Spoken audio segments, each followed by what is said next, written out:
guys, what's up? KillJoy Jake here, and instead of having friends, I have horror movies. I pulled out this absolutely ridiculous jacket from high school just to talk about the new Babysitter movie. Do I kind of look like I want to trade my soul now for my best life? Through a blood ritual, of course. Well, I sure hope I do. But before I get into it, guys, I'm gonna need you guys to like this video and subscribe for more horror content. Alright, now let's get into it. Get over here!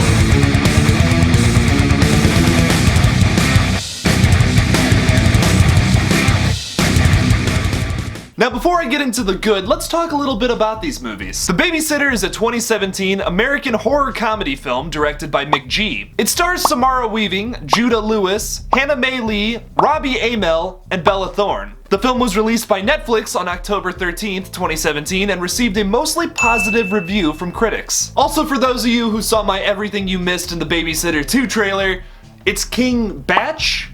What is that name? I messed up one of the other characters' names. I said King Bach because, you know, Bach is spelled the exact same way, so I just assumed. But clearly I'm wrong. And I said his name was really cool because it was King Bach.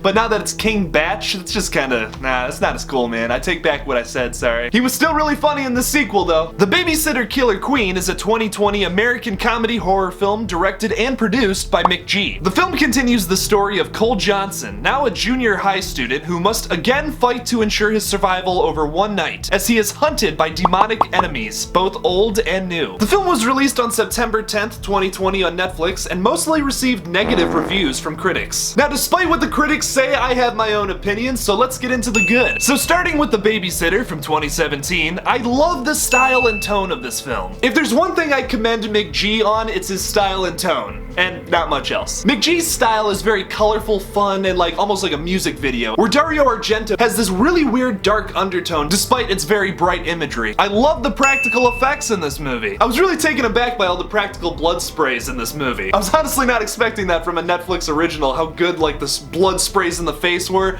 Very funny every time, and pretty gross, which is my cup of tea. Samara Weaving kicks butt. I'm gonna be honest, after seeing Ready or Not and Bill and Ted 3, Samara Weaving's one of my all-time favorite actresses. I find it really funny that in her two big horror films, she plays the killer and then the main victim, which is hilarious to me. And she does both very well. She just seems like a fun person to be around, and I don't know, any movie she's in, she just elevates it so much. Like that Bill and Ted 3, honestly, you know, I'm a horror movie reviewer, probably shouldn't be talking about a Bill and Ted movie, but it was pretty mediocre in my opinion, and where her scenes could have fell flat, she made them great because she just bought into that character. And that's what gives her the ability to play such diverse roles like this. There's really no slow points in this whole movie. You've heard me complain about it before, I hate when movies are slow. Unless it's a slow burn and you get this really awesome explosion at the ending, it wasn't worth the slowness then. This film is exciting the whole way through, and that's a big plus for me. Because personally, I think every film has the potential to stay interesting the whole way. You can be doing stuff through that setup to do something fun at the end, but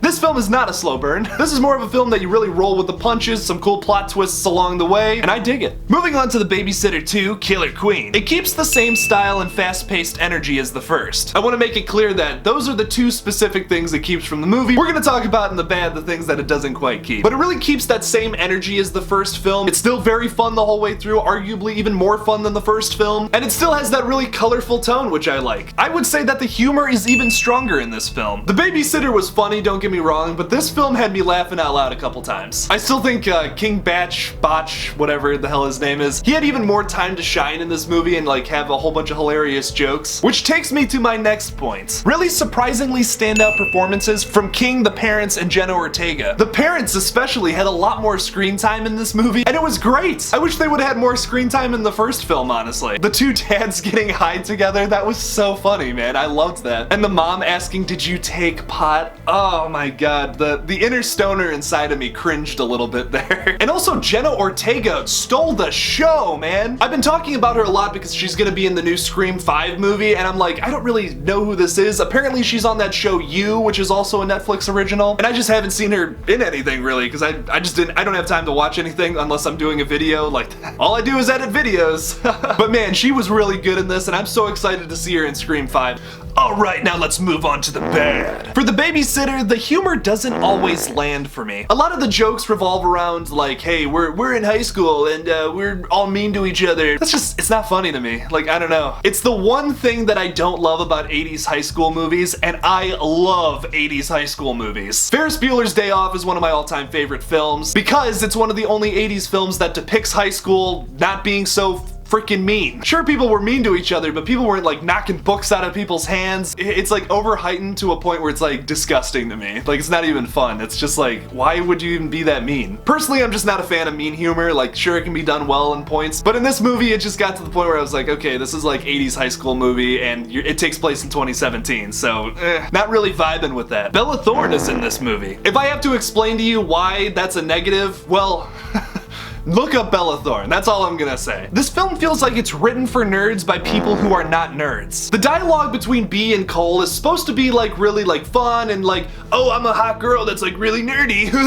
That once again, another cliche that's like, okay, come on. Like, we've seen this before in like every 80s movie. It's just like, it's corny to me. It's so corny, it like leaves a bad taste in my mouth. I'm sure Samara Weaving might be a little nerdy in real life, whatever. But it's just such a cliche to have like the hot girl be surprisingly indeterminate. That's how the whole sequence feels between her and Cole. I will say their chemistry is great, but the dialogue just sucks. Moving on to The Babysitter 2, there's even more Bella Thorne in this movie. In fact, she has more screen time than Samara Weaving. Once again, I don't have to explain why that's a problem. If the last film poorly depicted high school, this film really does not get it right at all. This film, we actually get to see like Cole in the classroom and him interacting with students. It's 10 times worse. They tie his shoelaces together and he trips. Oh my god, I mean, how many times has that been done? Come on, McG. I mean, dude, that has been done like a million times. I cringed. I cringed so hard when I saw that. It was cool later on when Cole tied that one dude's shoes together and then like he tripped, sure, but like that's also been done a million times. For some reason, this film decided to switch to digital blood. One of the strongest points of the first Babysitter was the fact that they used practical effects. And it looked really good. This film just doesn't do that. The worst scene in the whole movie is when Bella Thorne is shooting at the kids and she shoots a deer. Like, it's a tiny little like handgun. And now look, I'm no gun expert or anything, but if I shoot a deer with a tiny little gun, I don't think it's going to explode into digital blood in front of me. And then seconds later, she shoots a rock and the bullet ricochets into her boob and, you know, doesn't explode or anything. It's just like a little tiny hole. There's so much wrong with that scene. And the biggest thing wrong with it is that Bella Thorne's in it. I don't really love all the twists in this film. Some of them were very predictable. Some of the twists in this movie, like I said, very predictable. Maybe this is just because I like really noticed it at the beginning, but when Jenna Ortega's character is first introduced in the classroom scene, she's wearing hard glasses, which immediately tells me, okay, she's gonna be the love interest because she's wearing hard glasses. But then it's really on the nose when Cole's at the gas station and Melanie puts literally the same hard glasses on him. So what does that tell you? I saw the twist coming from a mile away that Melanie was gonna be bad, and I also had somebody spoil it in my comments section at like 4 in the morning when I watched this movie. I do want to make something very clear though. It's hard to judge a movie like this based off of its continuity because of its tone. It's a very light and fun tone and it's not supposed to be set in the real world. For example, Back to the Future is filled with plot holes, but do I judge it based off of that? No, it's logical plot holes that probably don't exist